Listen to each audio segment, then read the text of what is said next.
Videopolis is an annual video installation exhibition and performance festival held at the Metro Gallery in Baltimore, Maryland. 2013 was our 6th year and the show continues to get better. Featuring 9 video installation artists and 8 performances over 2 days, it was a great showcase of mostly Baltimore artists and how the moving image continues to be an ever-changing tool in art.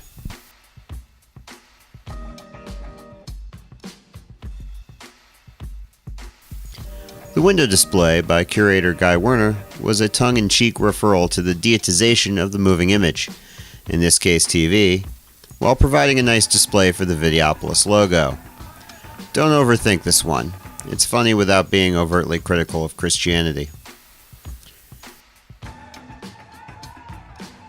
Maggie Schneider, a multimedia artist and dancer, likes to explore spaces by differentiating her behavior and settings of everyday life and recording it.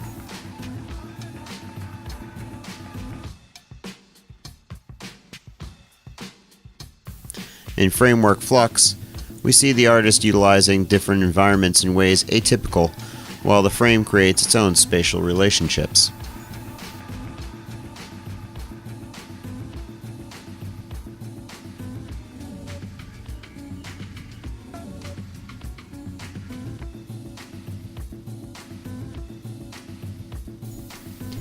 Katie Duffy's Video Monstrance is a work commenting on the modern aesthetic of feminism.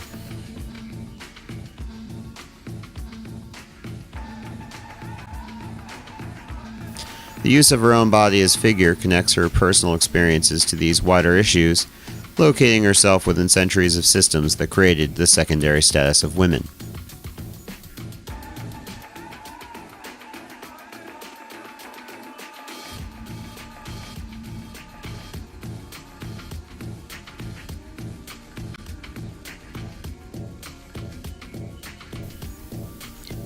Irla is an interdisciplinary artist whose work explores issues of time, perception, and memory. Salutation and Farewell in a Single Glance deals with these themes in a complex, yet elegantly straightforward way. The result is an inviting experience for the viewer to participate in the temporality of the work and to become part of the imagery. While Videopolis enjoyed a lot of documentation by visitors, this work was photographed by more people than any other, with the imagery often disseminated via social networking.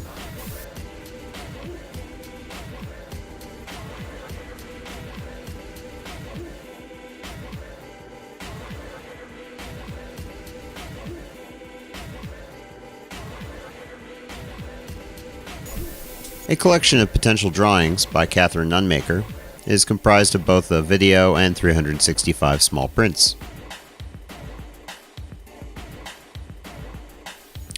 The 10-minute digital video is made of over 9 hours of footage wherein the artist sat alone over the course of one day, hooded. Each of the prints states, "Today was the same as yesterday."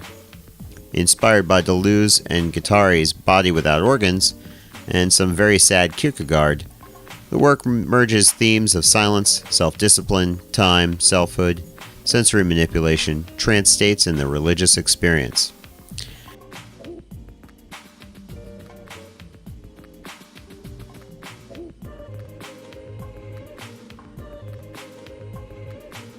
In the center of the gallery, a smooth, 7-foot-tall pyramid of white, bathed in the glow of a single projector mounted overhead, attempted to tie the geometry of the show together.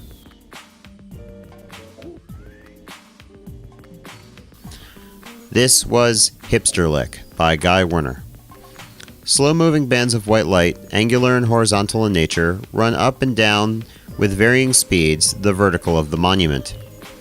An exercise in austerity, the sculpture drew the viewer's gaze back and forth along the room's works.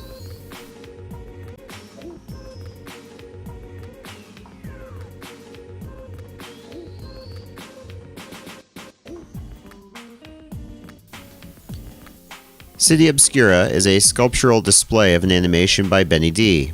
Depicting a city trapped in a hemisphere, this tactile vision of the imagined is a created environment looping in perpetuity. Frankly, this video here doesn't do the work justice. It looked pretty cool.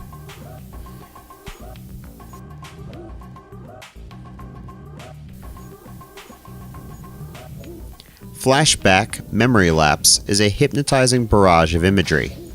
Made up of most of the photos the artist and sometimes troublemaker Kevin Blackistone took over a 9-year period, the result is a stream of visual consciousness, with waves of meaning juxtaposed against layers of indecipherable imagery.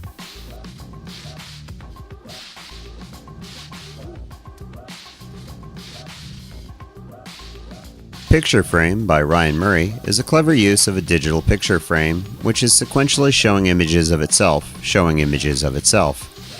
The recursion of animated picture frame displaying picture frames slowly builds until it creates a glowing tunnel of light. Then it recedes, step by step, back to blackness. The illusion of depth is striking, and the sequential images that build the work is an imaginative use of the changing image and a commentary on the authority of the frame.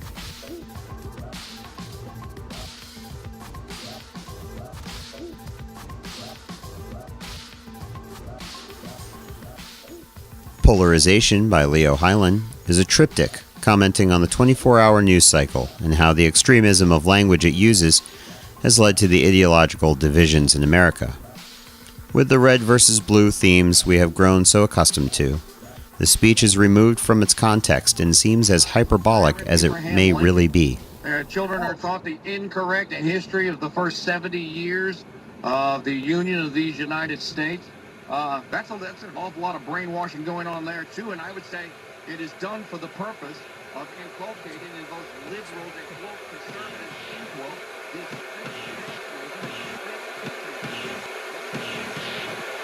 In retrospect, the president's victory in 2012 seems almost inevitable. After all, on the one hand, you had a truly historic figure, and on the other, you had an entitled millionaire whose contempt for half the population was only matched by the amount of money he'd stashed away on the Cayman Islands. But this... There were also a number of performances as part of Videopolis, all utilizing video or film as part of their work. The opening night featured Jonathan Badger,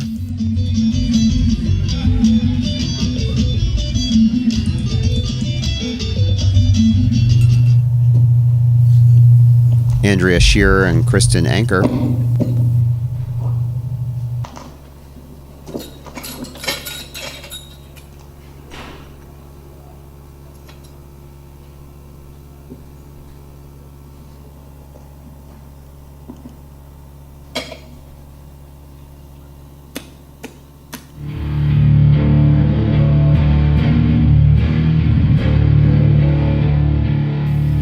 Darsombra,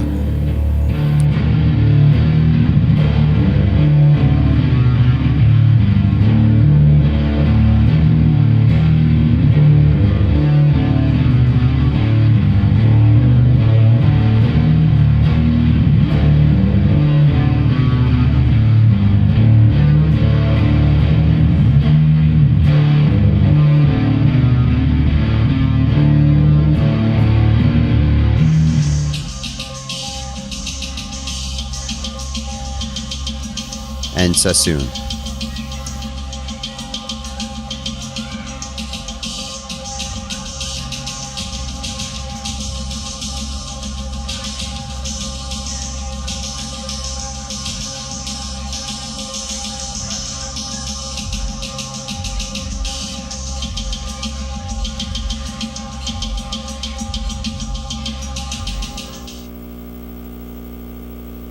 The second evening, presented by Sight Unseen, featured Notendo,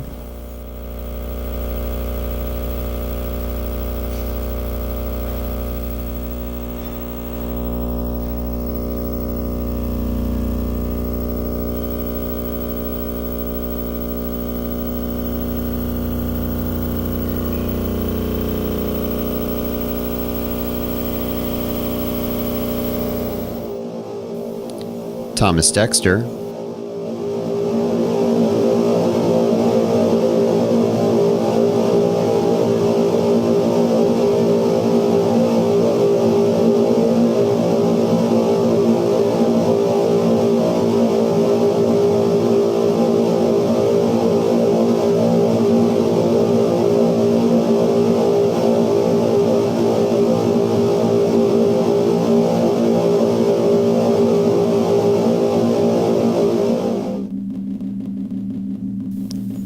and Greg St. Pierre with Andrew Bernstein.